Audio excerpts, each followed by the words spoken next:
శ్రీ మహాగణాధిపతే నమః. Zip TV ప్రేక్షకులకి స్వాగతం, నమస్కారం. ఓం శుక్లాంబరధరం విష్ణుం శశివర్ణం చతుర్భుజం ప్రసన్నవదనం ధ్యాయేత్ సర్వవిఘ్నోపశాంతయే. శారదాంబోజవదనా వదనాంబుజే సర్వదా సర్వదాస్మాకం సన్నిధిం క్రియాత్. శ్రీ మహాగణాధిపతే నమః. శ్రీ మహాసరస్వత్యై నమః. జిప్ టీవీ ప్రేక్షకులకి స్వాగతం. మనం ఈ రోజున సంకటహర చతుర్థి అంటే ఏమిటి, ఆ రోజు మనం చేయవలసినటువంటి విధి విధానాలు ఏమిటనే విషయాల గురించి మనం ఇప్పుడు తెలుసుకుందాం. ప్రతీ నెల కూడా పౌర్ణమి తర్వాత అమావాస్య ముందు అంటే పౌర్ణమి వెళ్ళిన 4 రోజులకి వచ్చేటటువంటి చవితి తిథిని సంకటహర చతుర్థి అంటారు. కాబట్టి ఆ సంకటహర చతుర్థి నాడు ప్రధానంగా గణపతిని పూజిస్తారు. గణపతిని పూజించాలి.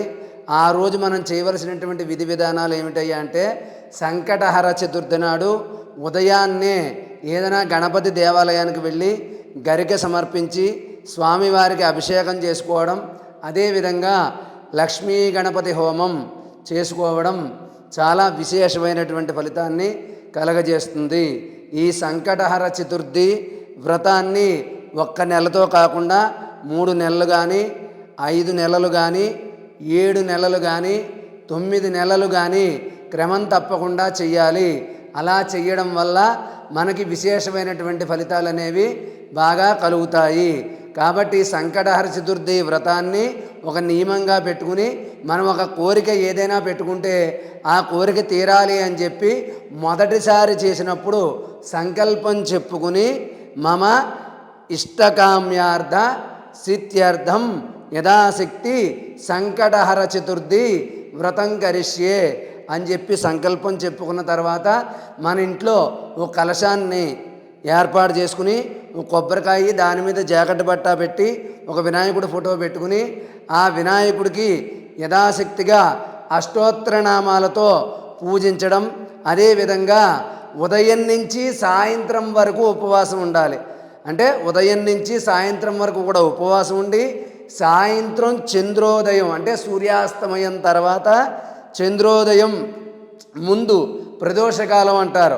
అటువంటి సమయంలో సూర్యాస్తమయం తర్వాత మళ్ళీ స్నానం చేసి ఆ మహాగణపతి దగ్గర దీపారాధన చేసుకుని అదేవిధంగా ఆ గణపతికి 108 నామాలతో గరిక పూజ చేసుకున్న తర్వాత ఆ కొబ్బరికాయ కలశం దగ్గర కూడా ఆ గణపతిని ఆవాహన చేసి ఆ సంకటహర గణపతయే నమః అనుకుంటూ స్వామివారిని ఆవాహన చేసి పూజ చేసిన తర్వాత వినాయకుడికి ఇష్టమైనటువంటివి ఉండ్రాళ్ళు అంటారు.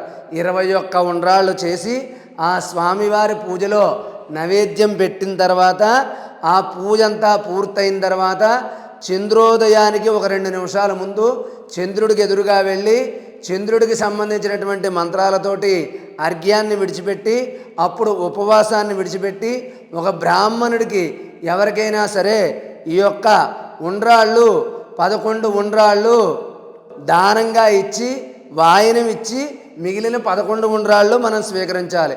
అలా చేయడం వల్ల మనకి విశేషమైనటువంటి ఫలితం అనేది కలుగుతుంది. కాబట్టి ఆ రోజునాడు ఓం గం గణపతయే నమః ఈ యొక్క మంత్రాన్ని చదువుకుంటూ ఉండాలి ఉదయం నుంచి సాయంత్రం వరకు కూడా.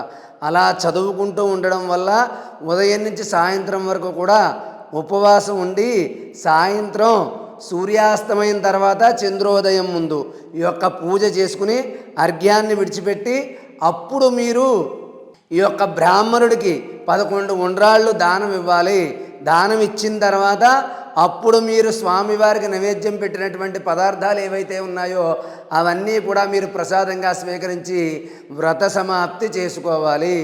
ఈ సంకటహర చతుర్థి నాడు ఎవరైతే ఈ యొక్క స్వామివారిని గరికతో పూజిస్తారో ఉండ్రాళ్ళు నైవేద్యం పెట్టి ఉదయం పూట స్వామివారికి మామూలుగా గుడికి వెళ్ళి దర్శనం చేసుకుని సాయంత్రం సమయంలో యథాశక్తిగా గణపతికి పంచామృతాభిషేకం చేయడం, అదేవిధంగా గరికతో విశేషంగా పూజ చేసి ఉండ్రాళ్ళు నైవేద్యం పెట్టి అవి స్వీకరించడం వల్ల మహాగణపతి యొక్క మనకి సంపూర్ణ అనుగ్రహం అనేది లభిస్తుంది.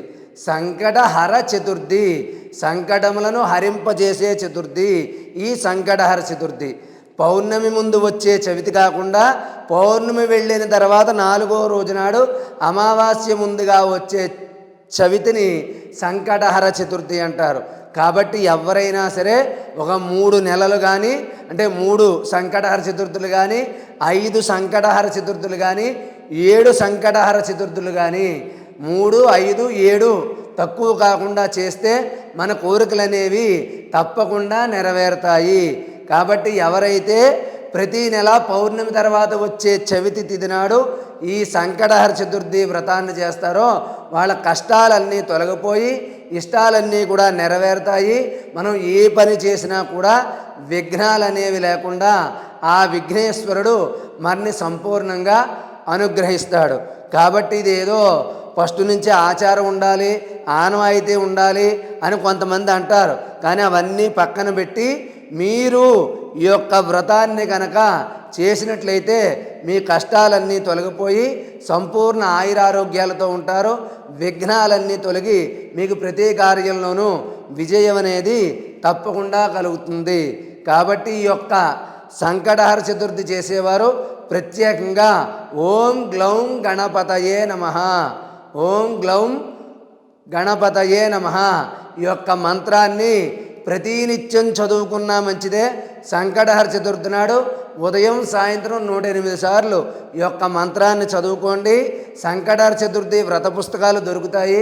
లేకపోతే మీ దగ్గరలో ఉన్న పురోహితులను కానీ పంతులు గారిని కానీ తీసుకొచ్చి మీ ఇంట్లో శాస్త్రోక్తంగా ఈ యొక్క వ్రతాన్ని జరిపించుకుని ఆ వ్రతం చేసిన బ్రాహ్మణుడికే, ఆ పురోహితుల గారికే 11 ఉండ్రాళ్ళు వాయనమిచ్చి ఆయన యొక్క ఆశీర్వచనాన్ని పొందండి.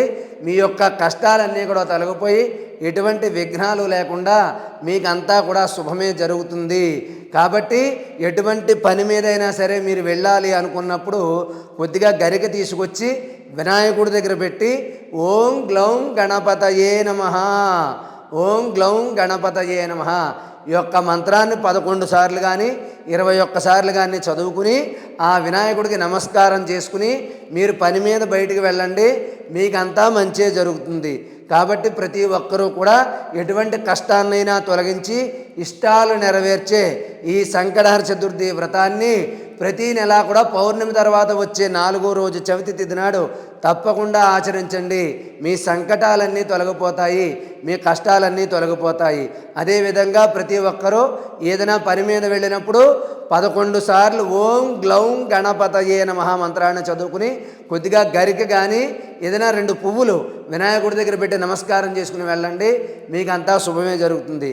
కాబట్టి ఈ యొక్క మంత్రాన్ని పఠించిన వారికి, సంకటహర చతుర్థి వ్రతం చేసిన వారందరికీ కూడా ఆ యొక్క వినాయకుడి యొక్క అనుగ్రహంతో సంపూర్ణ ఆయురారోగ్యాలు కలగాలని, వినాయకుడి యొక్క కరుణా కటాక్షాలతో మీరందరూ కూడా సుఖ సంతోషాలతో ఉండాలని చెప్పి ఆశీర్వదిస్తూ సర్వే జనా సుఖినో భవంతు. స్వస్తి.